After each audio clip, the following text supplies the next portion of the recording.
According to a report, latest debit by the Central Bank of Nigeria on 16 commercial banks and 2 merchant banks amounted to about 178 billion naira over failure to meet its 27.5% cash reserve ratio threshold.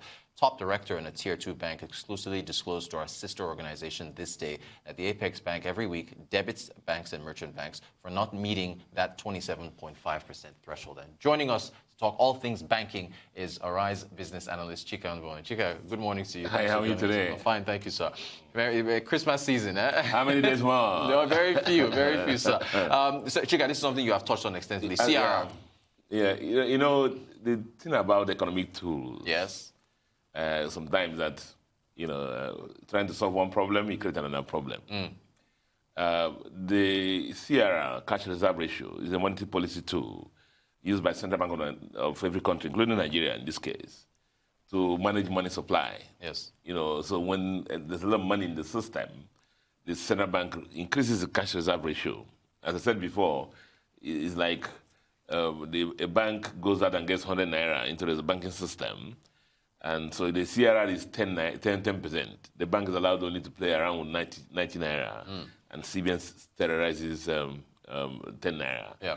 The implication of that, therefore, is that it helps to reduce the quantum of money, the money supply in the system. Yep. And when you have an inflationary environment, driven by money supply-led inflation, that too works. It helps to dry up the naira in the system. Now, park that somewhere. Yes. And then when you look at another thing, remember that if you're pursuing a reflationary, policy, you're trying to drive output. You're trying to drive up the growth in the economy. Yeah. You want to have some money in the system. Right.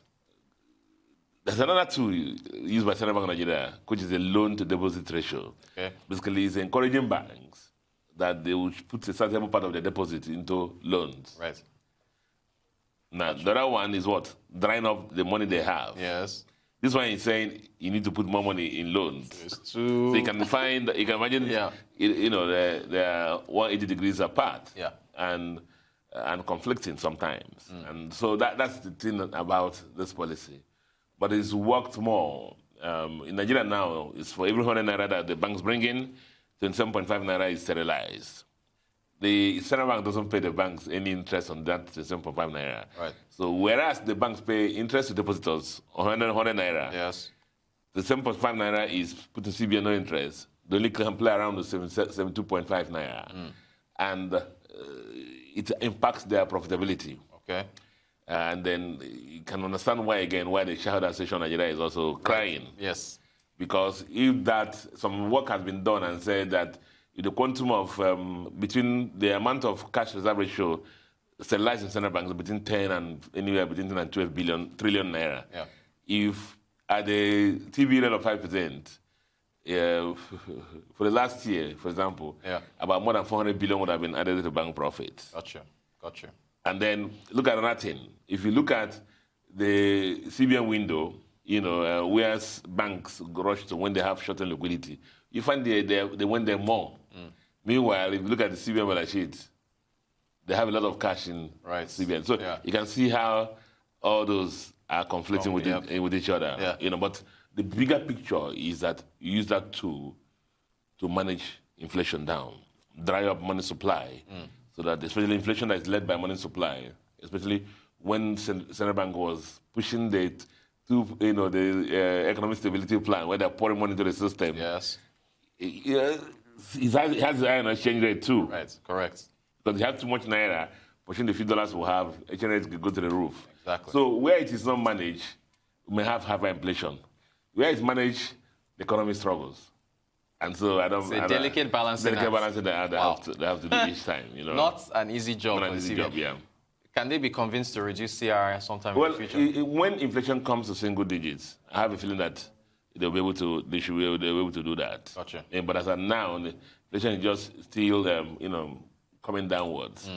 But I don't think that they will do that now. Gotcha. Especially again where the reserves are not accreting and not increasing the way we're supposed to increase. Understood. I would like to get your thoughts on the Lagos bond. You see, it's interesting. That's one opportunity that has been missing the Nigerian financial system. Yeah. In other climes, most of the subnational governments, raised the money using the funding, through bonds like this. Yes. Simply because of the fact that they work on a 12-month accounting period.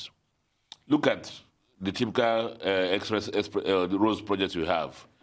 Why a lot of them drag for 20 years? Look at Lagos Ibadan Expressway. Is that the budget for this accounting period, and a lot of times in Nigeria, it's not funded properly. Yeah. And so wait for another accounting period to, to do that. But if these projects have qualify for the bonds like this, then what happens is that the government can raise bonds over this period, and then it needs to continue to fund those projects. And the construction work can go on that project, consecutively, not breaking every time budget cycle ends, it stops. Another budget cycle, it moves. But at the time in Nigeria, a lot of state governments were going to get raise bonds. But the problem has always been what? Pay it back. No. Yeah. What do they use for those bonds?